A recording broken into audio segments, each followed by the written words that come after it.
उसका हरण तो हम कर लेंगे, लेकिन हमारे पाप कैसे धुलेंगे? तो भगवान ने कहा कि चिंता मत करो, संसार के लोग आए स्नान करेंगे तो है तो तुम पवित्र हो रहेंगे, तभी संतता अथवा साधुता में आएगी। ऐसा नहीं, पर ज्यादातर विचार ऐसा रहता है कि यहाँ पर भूमि पवित्र होती है, उस पवित्र भूमि में रहने से विचार पवित्र होते हैं, भजन बनता है, भावनाएं शुद्ध होती है, इसलिए तीर्थ में रहने का विचार रखते हैं ज्यादातर संत कि अयोध्या रहे, वृंदावन रहे, चित्रकूट रहे, हर हाथों के अंदर होता है। लेकिन संत तो यहाँ भी रहेंगे, वहां संतों की महिमा है। तो कहने का तात्पर्य यह है कि जब हम तीर्थ में जाएंगे तो संतों के दर्शन अपने आप हो जाएंगे, सहजता से संत दर्शन हो जाएगा। तो ये होगा हमारे पुण्य का फल। और भगवान की कृपा से जब संत दर्शन होता है तो उसका प्रणाम। जब भगवान की कृपा हमारे जीवन में होती है तो हमें कहीं जाना नहीं पड़ता। भगवान ही ऐसे संतों के हृदय में प्रेरणा कर देते हैं कि चलो भाई, अमुक भक्त के यहाँ, अमुक नगर में, अमुक शहर में, अमुक व्यक्ति के यहाँ, अमुक भक्त के यहाँ, तो स्वयं संत ही चल करके हमारे पास आ जाते हैं। हमें कहीं जाना नहीं पड़ता है, घर बैठे ही संतों का दर्शन हमें हो जाता है। तो ये है भगवान की कृपा। मतलब संतों के दर्शन दो प्रकार से होते हैं ना, हमें चल करके जाना पड़े तो समझ लेना ये हमारे पुण्य के प्रभाव से संत दर्शन हुआ है, और हमें कहीं जाना नहीं पड़े, घर बैठे ही हमारे घर में ही अयोध्या, वृंदावन, काशी आदि से आकर के संत हमें दर्शन दे देते हैं, तो समझ लेना चाहिए ये हमारे पुण्य का फल नहीं है, ये भगवान की कृपा का। रामेश्वरम आदि से, कुरुक्षेत्र आदि से जो संत महापुरुष आ करके और हम सबको दर्शन दे रहे हैं, तो ये आपके पुण्य का फल नहीं है। हम इसको ये कहते हैं ये भगवान की कृपा का फल।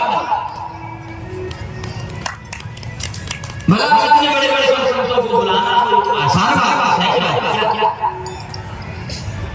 ऐसा लाभ जो कुंभ होता है तभी लाभ होता है, ना तो इन महापुरुषों के दर्शन हम यदि आज हमारे पूज्य महान मदन गोपाल जी महाराज और आप सभी के अगत प्रयास से आज बड़ा सहज हो गया है, तो सब महापुरुष यहाँ आकर के हमको दर्शन दे रहे हैं। आपसे निवेदन करें,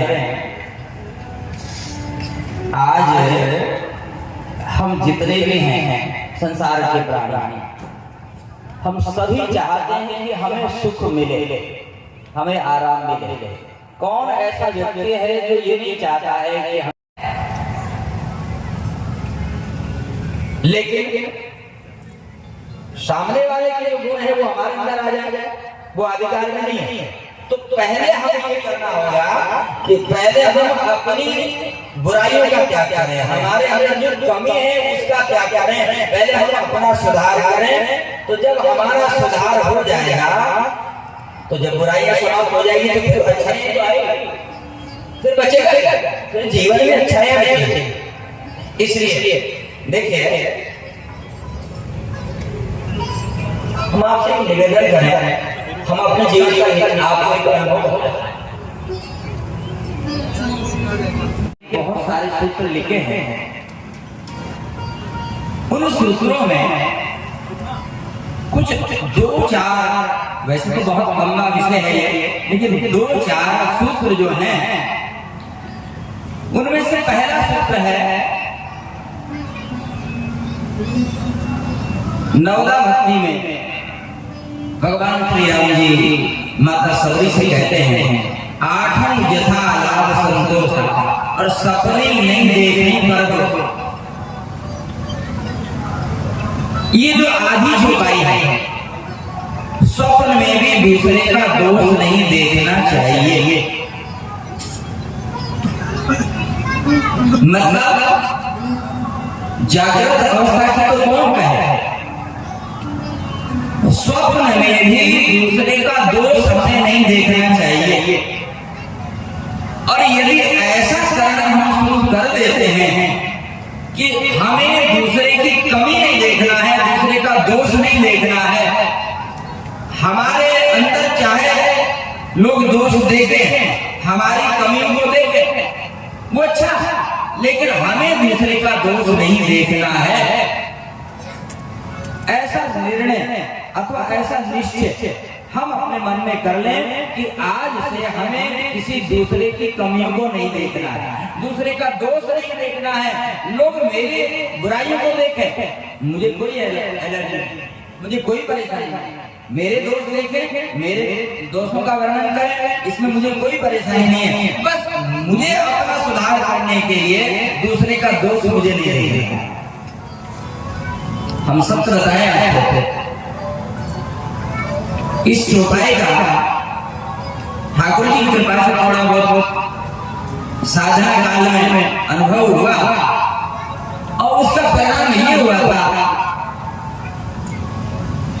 कि पूरा जगत हम में दिखाई पड़ने लगा।